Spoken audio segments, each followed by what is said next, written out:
Hi guys, അപ്പോൾ നമ്മൾ ഈ ഒരു പിക്ചർ ട്രേസ് ചെയ്യാൻ പോവാണ്. നമുക്ക് ട്രേസ് ചെയ്യാം. അപ്പോൾ നമ്മളിതാ ഈ ഒരു പിക്ചർ ഇതിലോട്ട് ഒന്ന് ട്രേസ് എടുത്തിട്ടുണ്ട്. ഈ സ്പേസ് ഞാൻ ഇവിടെ വിട്ടിട്ടുള്ളത് എന്തിനാന്ന് വെച്ചാൽ നമ്മളൊരു സബ്സ്ക്രൈബറുടെ പേര് നമ്മൾ ഇതിൽ എഴുതാൻ പോവാണ്. അപ്പോൾ ഇത് നമുക്ക് ഇതൊന്ന് കളർ ചെയ്തെടുക്കാം. ഈ ഡോംസിൻ്റെ ഈ ഒരു കളർ വെച്ചിട്ടാട്ടോ ഞാൻ കളർ ചെയ്യാൻ പോകുന്നത്.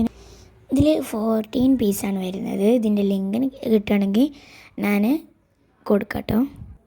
അപ്പോൾ ഇതേ കളർ പോലെ ഇതേ വേറെ കളർ കൊടുത്തിട്ടുള്ള പോലെ നമുക്ക് ഇതിനെ കളർ കൊടുത്ത് ഇരിക്കാം.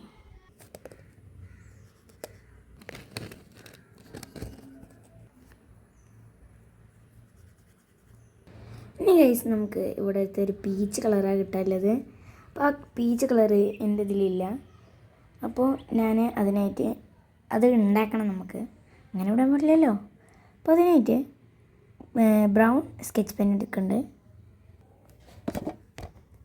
അതുപോലെ നമ്മൾ വൈറ്റ് സ്കെച്ച് പെൻ എടുക്കുന്നുണ്ട്. എന്നിട്ട് ഇതിങ്ങനെ ആക്കിയാൽ മതി ഗൈസ്. അപ്പോൾ ഈ ഒരു ഇങ്ക് അതങ്ങനെ തട്ടും. അപ്പോൾ ഇതുമത്തെ ഇങ്ക് അത് നമുക്ക് പോകും. അപ്പോൾ നമുക്കൊന്ന് നോക്കി നോക്കാം. ആ ഐഡിയ എന്തായാലും നൈസായിട്ട് പാളിപ്പോയിട്ടുണ്ട് കേട്ടോ ഗൈസ്. അപ്പോൾ നമുക്ക് വേറെ കളർ ഇതിൻ്റെ മുഖത്തിന് ഞാൻ പീച്ച് കളർ പൊരിത്ത് കളർ ചെയ്യാം. അതെന്തായാലും നൈസായിട്ട് പണി പാളിയതുകൊണ്ട് തന്നെ എനിക്ക് കൈ കിട്ടിയ ഒരു ബ്രൗൺ കളർ ഉണ്ട്. ഞാൻ നന്നായിട്ട് ഇതൊന്ന് കളർ ചെയ്ത് കൊടുക്കുന്നുണ്ട്. ലൈറ്റായിട്ട് കളർ ചെയ്ത് കൊടുത്താൽ മതി കേട്ടോ. അപ്പോൾ ഇതാണ് നമ്മൾ വരക്കൽ കഴിഞ്ഞിട്ടുണ്ട്. നമ്മുടെ സബ്സ്ക്രൈബറിൻ്റെ നെയിം ജെനീസ എന്നാണ്. അപ്പോൾ ഇഷ്ടപ്പെട്ട ലൈക്ക് ചെയ്യാനും ഷെയർ ചെയ്യാനും സബ്സ്ക്രൈബ് ചെയ്യാനും മറക്കില്ല. അപ്പോൾ എല്ലാവർക്കും ബൈ.